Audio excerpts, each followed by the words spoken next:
Oprah, Uma, Uma, Oprah. If there was one joke 1994 Oscar host David Letterman could take back, this would be the one. I hosted the Academy Awards a year ago. Did you know that? You did? Yeah, did you see me on that? No, I didn't get to watch. I was great. But the buzz leading up to the Oscars in 1994 was mostly focused on a strange phenomenon which was showing itself that year. Every pundit was hyping the newfound muscle of so-called independent films due to the overwhelming success of the movie Pulp Fiction.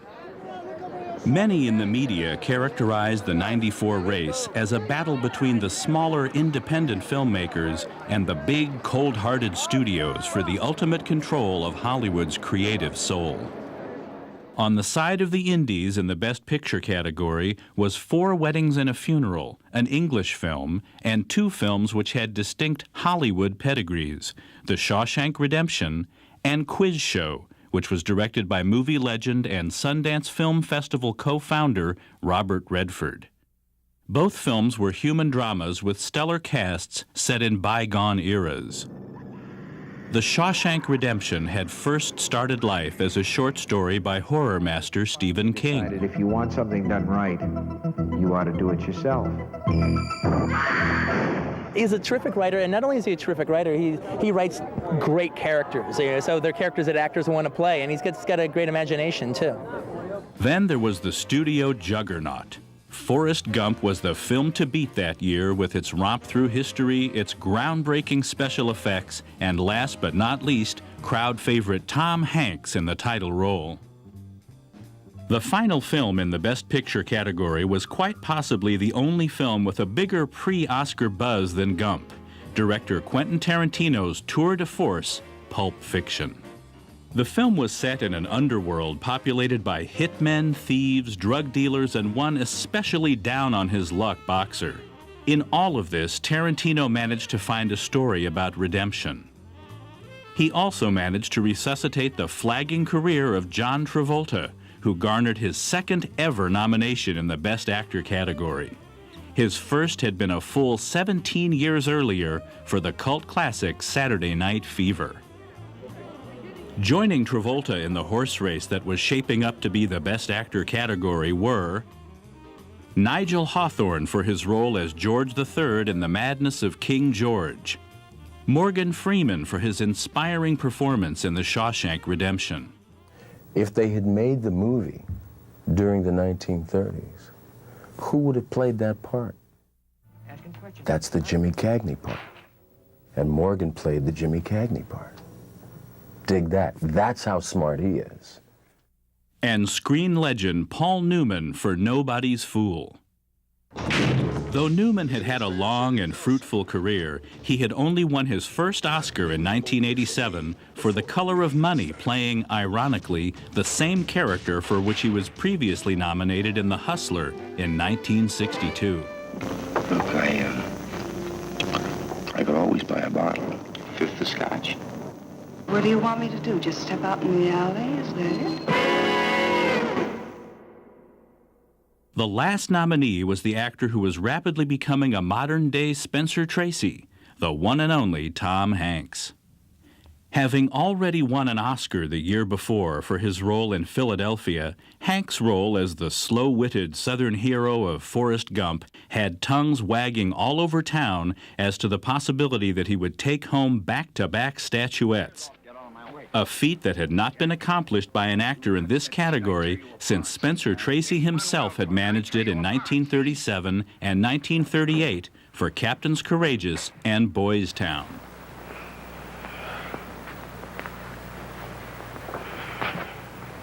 There. That's better. The Best Actress category for 1994 was a sea of American film veterans with one Brit thrown in for good measure. Jodie Foster, nominated for Nell, and Jessica Lange, nominated for Blue Sky, were the only two of the five nominated who had ever won the prize. Foster had won twice for Best Actress for her work in the classic The Silence of the Lambs, and for her role as the rape victim in The Accused. I heard somebody screaming, and it was me. Lang had taken the supporting actress category for her turn as Dustin Hoffman's girlfriend in Tootsie in 1983, a year in which she was also nominated in the Best Actress category for her work in The Postman Always Rings Twice. It's just you and me. What are you talking about? I'm tired of what's right and wrong. That left previous nominees Winona Ryder for the updated classic Little Women, Susan Sarandon as the motherly lawyer in The Client, and Miranda Richardson in the imported Tom and Viv to fight for their first ever wins. You get a chocolate Oscar, which you swiftly bite the head off, you know? In the Best Supporting Actor category, the sentimental favorite that year was Martin Landau for his loving portrayal of fading screen legend Bela Lugosi in the film about Hollywood's worst director, Ed Wood, who had directed Lugosi in the worst film ever made, Glenn or Glenda. Hold the string! The makeup helped, but I had to become him facially. There was things my face is more expressive than his was. Mine goes in different. And then the power of his work. I mean, in junk movies, he was brilliant.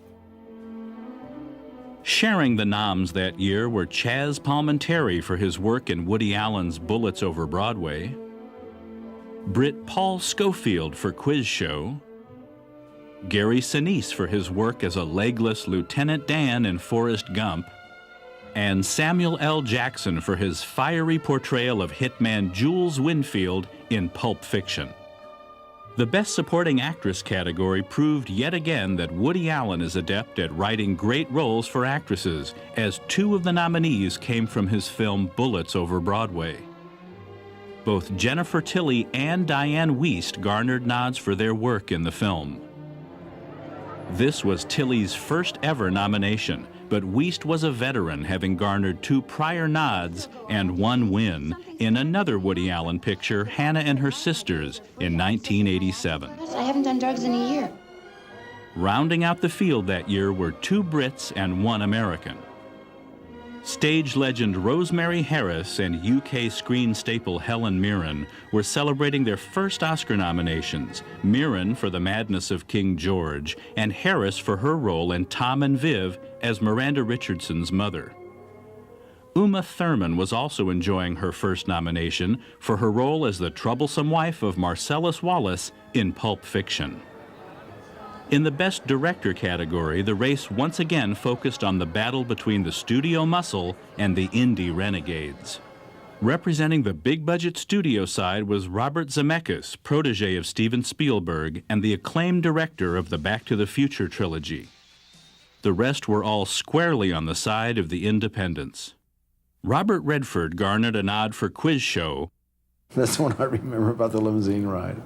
To the gallows. That's a tough evening. Some people enjoy it. But not I'm you. not one of them.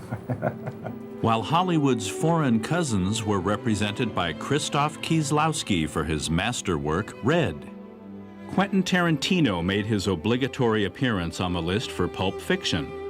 And rounding out the list was the man who probably best represented the rebellious spirit of a true auteur, the legendary Woody Allen. This was Woody's 18th personal nomination and his 6th time at the Oscars as a Best Director nominee. When the envelopes were finally opened, the members of the Academy left no doubt as to which side of the studio versus indie battle they stood on. Diane Wiest and Martin Landau handily took their categories, as did Jessica Lange for Best Actress. Woody said, I think it has something to do with your voice. And sure enough, if I spoke in my lowest register, I was able to do all those outrageous things, but if I couldn't do any of it in my own voice. When the award for Best Actor was announced, the crowd went wild. Tom Hanks had grabbed his 2nd Oscar in as many years.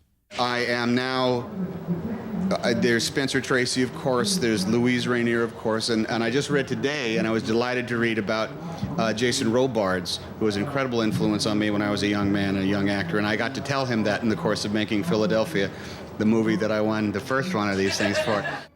Gump also put a little gold man on Robert Zemeckis' mantle for Best Director. Thus far, Pulp Fiction had only managed to score one award for Best Original Screenplay, but the big award was yet to be announced. And the Oscar for Best Picture ultimately went to Forrest Gump, proving once and for all that life really is like a box of chocolates. You never know what you're gonna get.